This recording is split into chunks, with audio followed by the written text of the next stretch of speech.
I didn't expect anything that day. It was supposed to be like every other Tuesday evening, same gym, same routine, same guy spotting me on bench while we talk trash about leg day and protein prices. That's the funny thing about moments that change everything.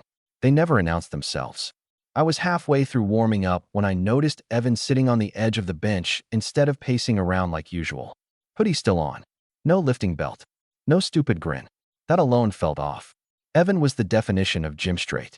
Former college baseball guy, clean fade, girlfriend of the month rotation, and a habit of casually reminding everyone, me included, that he was as straight as they come. He said it jokingly, but often enough that it felt intentional. We'd been workout partners for almost a year. Not friends, but close enough. We knew each other's maxes, schedules, bad habits. We trusted each other with heavy weight and worse form. "You good?" I asked, dropping my bag. He shrugged without looking up. "Yeah. I mean, no. Actually, not really." That got my attention. He tugged the sleeve of his hoodie up just enough to show a tight black wrap around his shoulder. "Tore something," he said. "Nothing crazy. Doctor says strain, maybe a partial tear. No lifting for a while." I winced. "That's rough, man." "Yeah." He exhaled slowly. "Worst part is, I can't even do the rehab stuff alone yet." I waited. Evan wasn't the type to ask for help unless he'd already argued with himself for days. Then he finally looked at me. "Hey, this is kind of awkward," he said. "But you're the only guy I know here I actually trust." That word landed heavier than it should have. "Trust how?" I asked. He scratched the back of his neck, eyes darting around the gym like someone might be listening. "The physio gave me stretches and mobility stuff. Assisted once. And I can't exactly ask some random dude to get all up in my shoulder." I laughed lightly. "That's literally their job."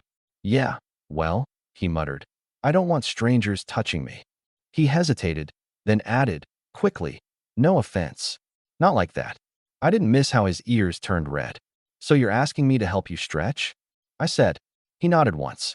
Then, like he needed to reinforce it, he said, "Just that. Strictly medical. You're chill about that stuff." That was new. Evan never acknowledged that stuff. My being gay had come up once, casually, months ago. He'd reacted fine, almost too fine, then never mentioned it again. "Yeah," I said. "I can help."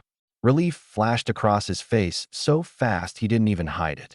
We skipped our workout and headed out early. He insisted on driving, even though his arm was clearly bothering him. The car ride was quieter than usual, the kind of quiet that makes you hyper-aware of small things: the sound of the turn signal, the way his jaw clenched when he changed gears. "So," he said eventually, eyes on the road. I was thinking, maybe we do this at my place. More space. Less weird. My chest tightened, just a little. "Sure," I said. "Whatever you're comfortable with." He nodded again. "Yeah, comfortable." He said it like he was trying to convince himself. I didn't know then that this was the beginning. That comfortable would become something else entirely. That the boundary he was so careful to define was already thinner than he realized. All I knew was that my absolutely straight gym partner had just invited me into his space, into a kind of closeness we'd never had before. And for the first time since I'd met him, Evan looked nervous. Evan's apartment was cleaner than I expected. Not sterile, not staged, just intentional. Couch-centered. Shoes lined up by the door. A faint smell of detergent and something citrusy in the air. "Make yourself comfortable," he said, kicking his sneakers off one-handed. "Bathroom's down the hall. I'll grab the printout." I watched him disappear, noticing the way he guarded his injured shoulder without even thinking about it. He came back holding a folded sheet of paper and his phone, jaw tight like he was bracing himself. "So," he said, clearing his throat. "The physio said I shouldn't push it. If anything feels weird, we stop." "Of course," I said. "You're in charge here." That seemed to relax him. Just a notch. We started simple. Range of motion stuff. Slow movements. I stayed a step back at first, explaining everything before I did it, giving him space to say no. He sat on the edge of the couch, hoodie off now, just a fitted t-shirt clinging to his chest and shoulders. I noticed how broad he was when he wasn't moving, solid in a way that came from years of lifting and throwing and being confident in his body. "Okay," I said. "Lift your arm until it stops. Don't force it." He did, wincing slightly. "There. All right. I'm just going to support it. You good?" He nodded. "Yeah, go ahead."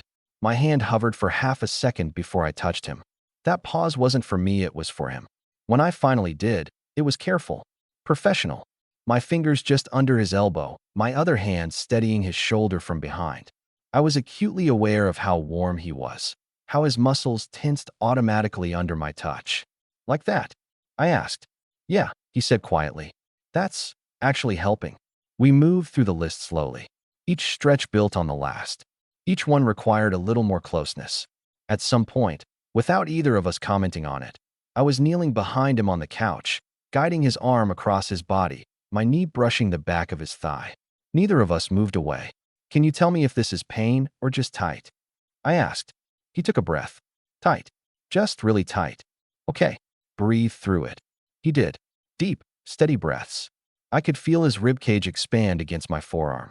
For a while, we didn't talk.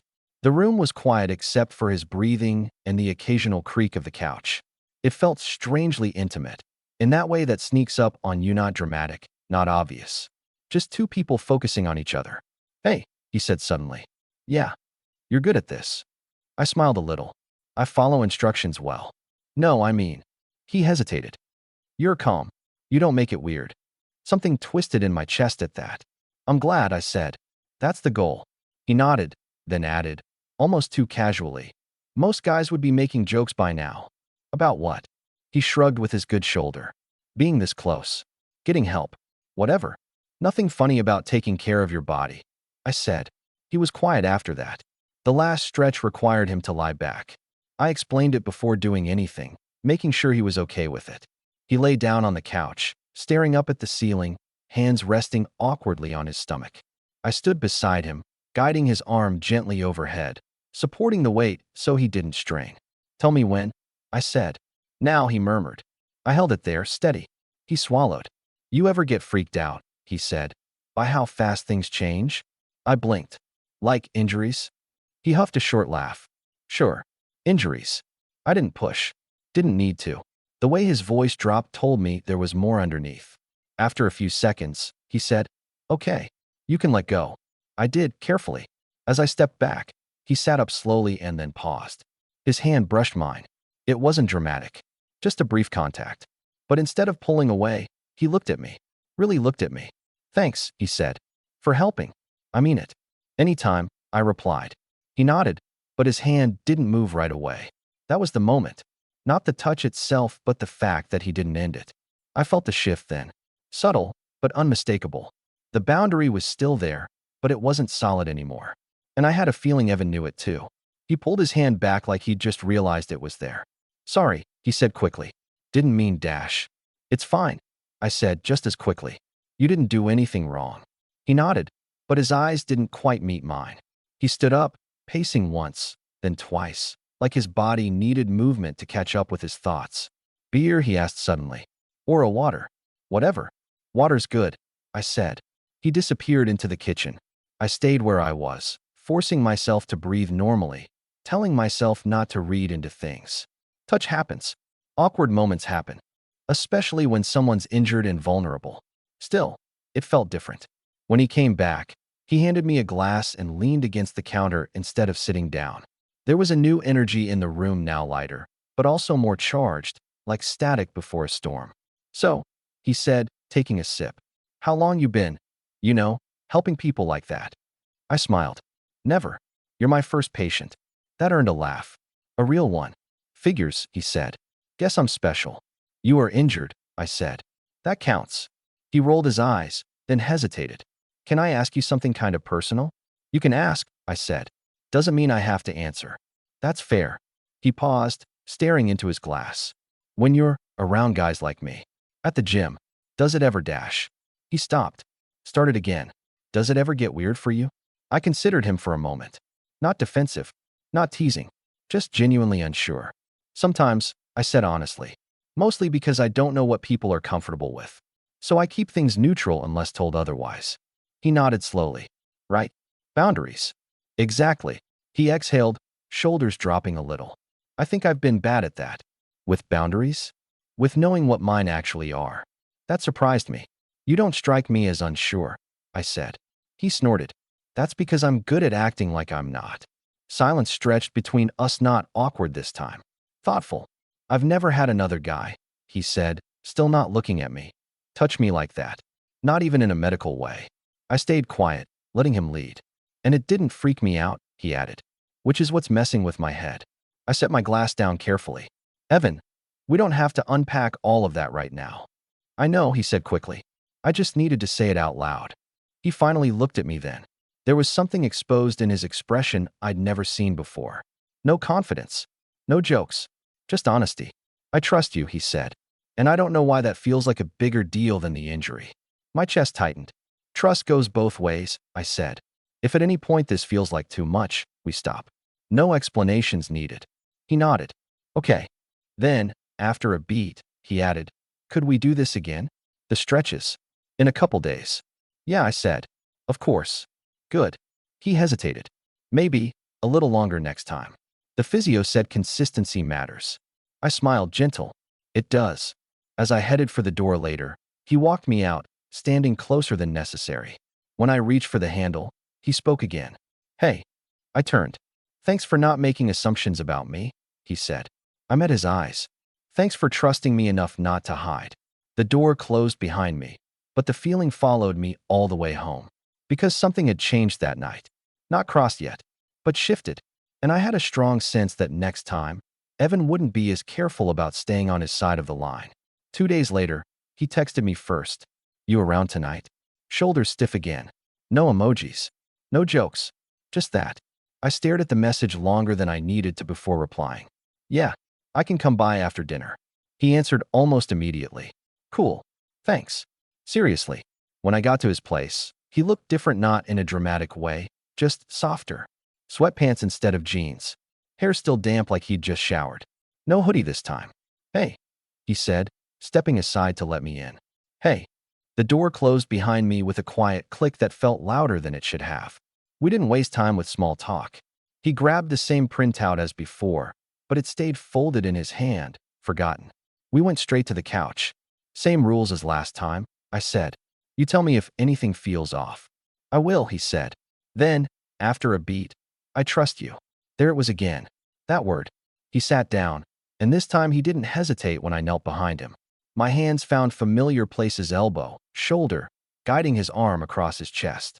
He relaxed faster than before, like his body remembered. Breathe, I murmured.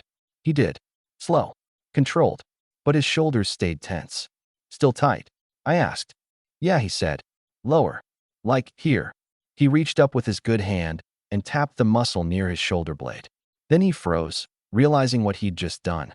I mean, if that's okay, he added quickly. It is, I said. I'll be careful. I shifted closer, one knee pressing into the couch beside his hip for balance. My fingers worked slowly, deliberately, applying light pressure like the physio had shown him. He exhaled sharply. Too much? I asked. No, he said. Just different. The room felt warmer. Quieter. The TV was off. No music. Just us. At some point, he leaned back without warning, just enough that his shoulder brushed my chest. He stiffened, like he was about to pull away. I didn't move. After a second, he stayed there. You okay? I asked quietly. Yeah, he said. His voice was lower now. I just didn't realize how tense I was. I adjusted slightly, so he was more supported, my forearm steady against his back. It felt natural in a way that surprised me. Tell me if you want me to stop, I said. I don't, he replied. That was the first clear line he crossed. Not touch. Not proximity. Intent. We stayed like that longer than necessary. When we finally switched positions so he could lie back for the last stretch, he didn't joke. Didn't deflect. He just watched me as I guided his arm overhead, his eyes tracking my face instead of the ceiling this time. You're really focused, he said. I'm paying attention, I replied. To the injury? He asked. I met his gaze. Held it. To you. His breath hitched. Just barely, but I saw it. The stretch ended. I started to pull away. His hand closed around my wrist. Not tight. Not forceful. Just there. Wait, he said. I froze, heart pounding, giving him space to decide. He sat up slowly, still holding my wrist. His thumb brushed my skin once, absent-minded. Like he didn't even realize he was doing it. I've been thinking, he said. A lot. Since last time. About what? I asked. About why this doesn't feel wrong, he said. And why I don't want it to stop. The air between us felt charged now. heavy with something neither of us was naming yet. Evan, I said carefully, we don't have to go anywhere you're not ready to go. He nodded. I know. Then he said the thing I didn't expect. I think I already went there. He let go of my wrist, but instead of pulling away, he leaned in. Not to kiss me, just close enough that I could feel his breath, warm and unsteady. I don't know what this makes me, he said quietly, but I know I'm the one crossing the line. Not you. I swallowed. And? I asked. And I don't want you to stop me, he said. We stayed like that, suspended in the moment. No rush. No panic. Just a boundary that had finally been stepped over deliberately, consciously, by him. Neither of us moved. It wasn't dramatic. No sudden kiss. No rush forward.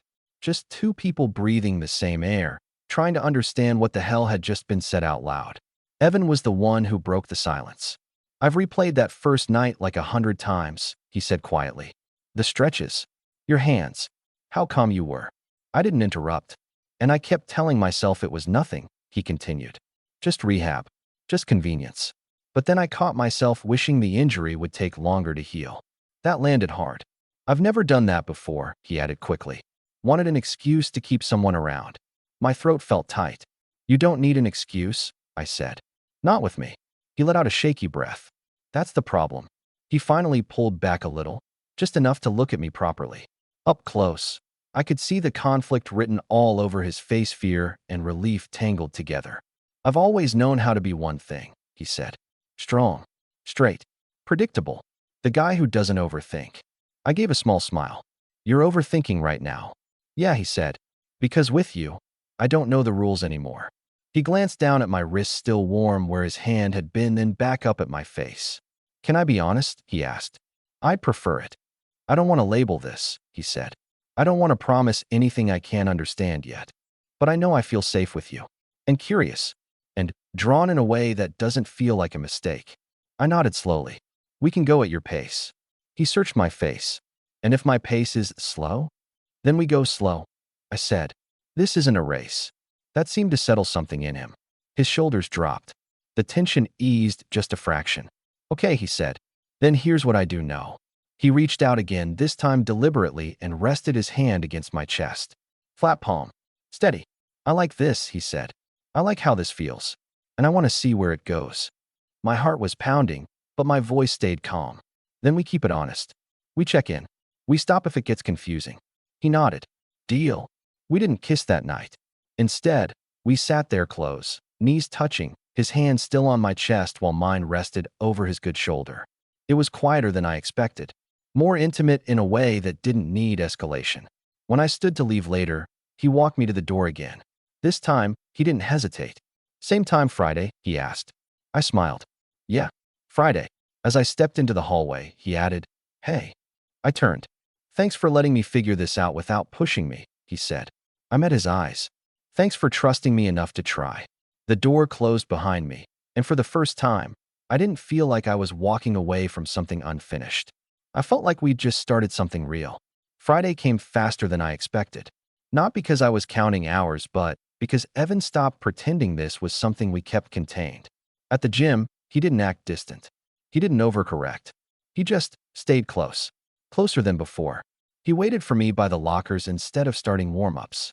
Asked what I wanted to train, even though he wasn't lifting.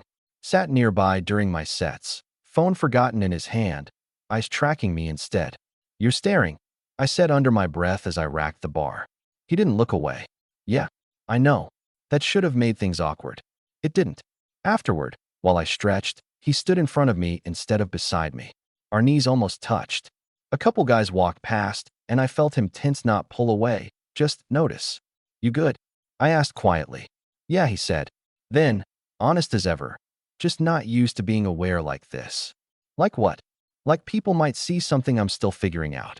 That was the first time he admitted it wasn't just internal anymore. Later that night, back at his place, the energy was different from the moment I walked in. Less fragile. More deliberate. He didn't pace this time. Didn't over-explain. Can we skip the printout tonight? He asked. I know the movements. Sure, I said. You tell me what you need. What he needed, it turned out, was closeness. He sat down, then reached for me without hesitation, hand to my forearm, grounding, familiar now. When I knelt behind him, He leaned back almost immediately, trusting the contact.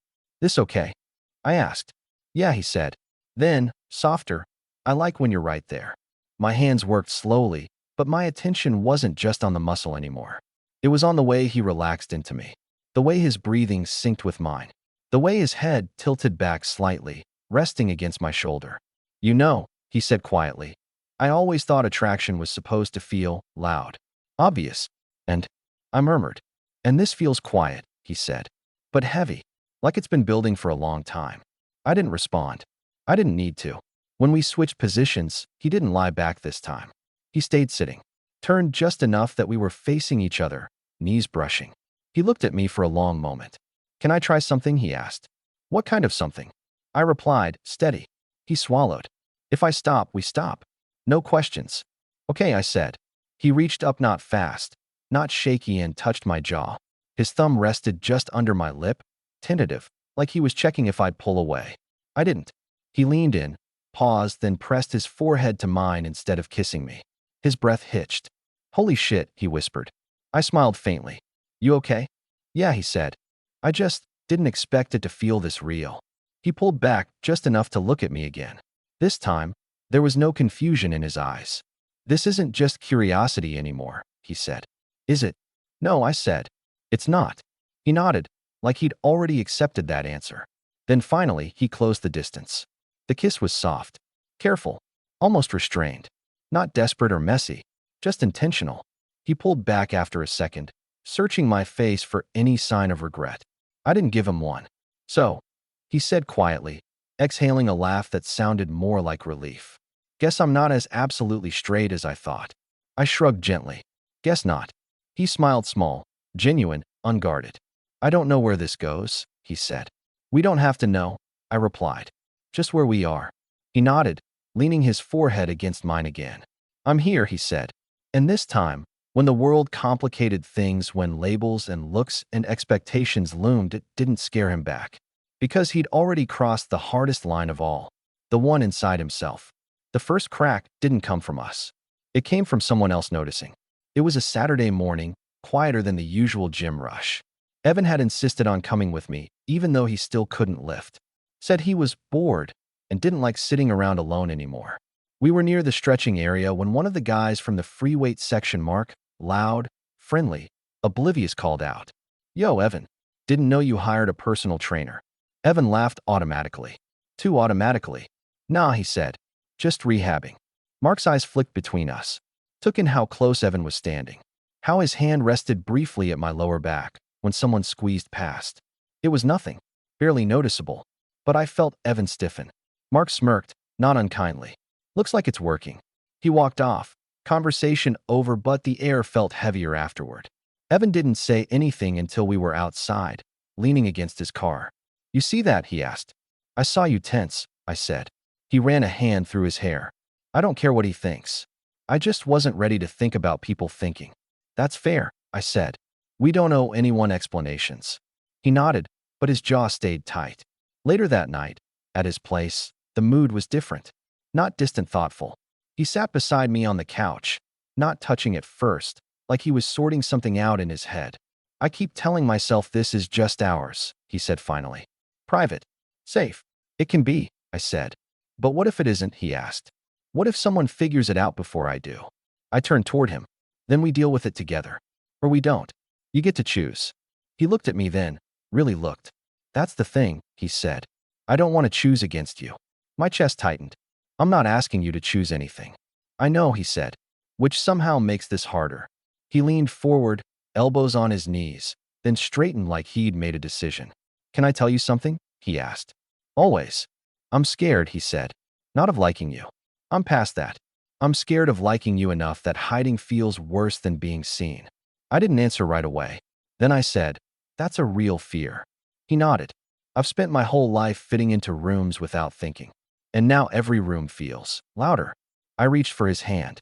This time, he didn't hesitate to lace his fingers with mine. "We don't have to announce anything," I said. "We can take this one step at a time. And if at some point you want to be more open, we talk. If you don't, we talk." He squeezed my hand. "You make this feel manageable." "That's the goal," I said softly. He smiled, small but steady. I don't know what I'll be ready for tomorrow, he said. But tonight, I'm here, and I don't want to pretend with you. That's enough, I said. We stayed there, hands intertwined, the city humming quietly outside his windows. No grand declarations. No panic. Just a choice made in real time.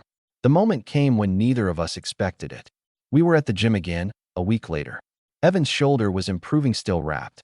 Still careful, but he was moving easier now. Smiling more. Standing taller.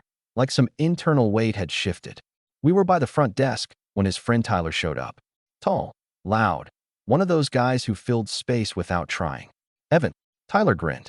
Haven't seen you lifting lately. You ghosting us now. Evan laughed. Rehab life. Doctor's orders. Tyler's gaze slid to me. Curious. Assessing. You the reason he's been hanging around so much? I felt Evan tense beside me. Just for a second. Then something new. He didn't step away. Yeah, Evan said easily. This is him. This is him. Not a label. Not an explanation. But not nothing either. Tyler nodded, unfazed. Cool. See you around, man. And just like that, he walked off. The world didn't crack open. No alarms went off. No one stared. Evan stood there, blinking like he'd just crossed a finish line he hadn't trained for. You okay? I asked quietly. He let out a breath, half laugh, half disbelief. Yeah, I think yeah. Outside, he leaned against his car, staring up at the sky like it had personally surprised him. I didn't plan that, he said. You didn't have to, I replied. He looked at me then, eyes clear in a way I hadn't seen before. I thought the hard part would be wanting this, he said. Turns out the hard part was realizing I didn't want to lose it. I stepped closer. You didn't. He nodded, then smiled open, unguarded, real. That night, at his place, things were quiet, comfortable. We cooked together, bumped hips in the kitchen, laughed when he dropped a spoon and swore like it was a major injury. Later, sitting on the couch, he rested his head against my shoulder without thinking about it. You know what's weird? He said. What? I don't feel like I became someone else, he said. I just stopped pretending I was only one thing. I wrapped an arm around him. That sounds about right. He tilted his head to look at me. I don't know what I'll call this. For myself.